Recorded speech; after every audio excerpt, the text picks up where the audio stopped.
Ha? Gian lah. Gian nak kena After 11 years lah. After 11 years. So, so after this boleh konsisten sikit lah dengan geng cari angin. Kita dah tua ni. Cari angin lah. Cari angin. Cari angin tak apa, jangan buang angin.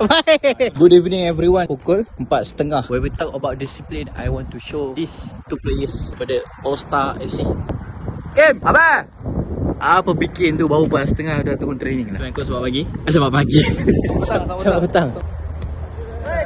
Sebab petang. Hari ni best sebab ada dua group. Satu training geng All Star FC, satu lagi training JCA ada same day. Panas.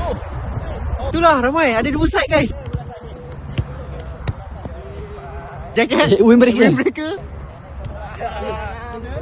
Wow! 4, 5, 6, 7. Win breaker. Okay, tukar side geng. Mystery box warna kelabu tu kan. Win breaker. Alright, kalau pakai sebiji badal jacket. Asal gelap buat. Peace.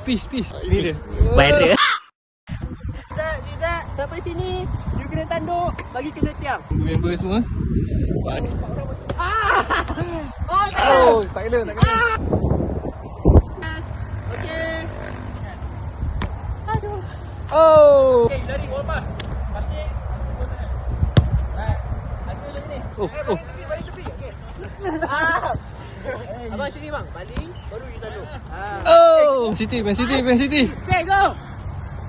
Oh. Dah mi.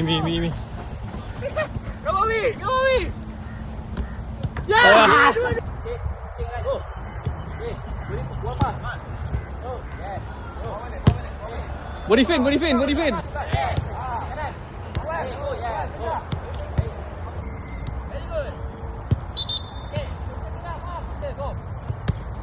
Ini kita punya player All Star, GCA All Star. Okay, Yong, how are you?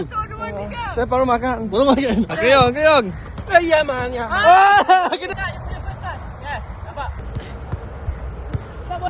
Nice. Yes.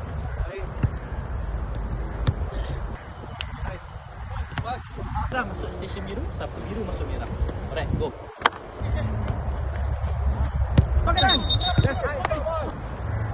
Baik, walaupun cuaca agak panas Sikit. and training kat sini memang selalu best. Yeah. Win breaker. Depan. 9. GGMU.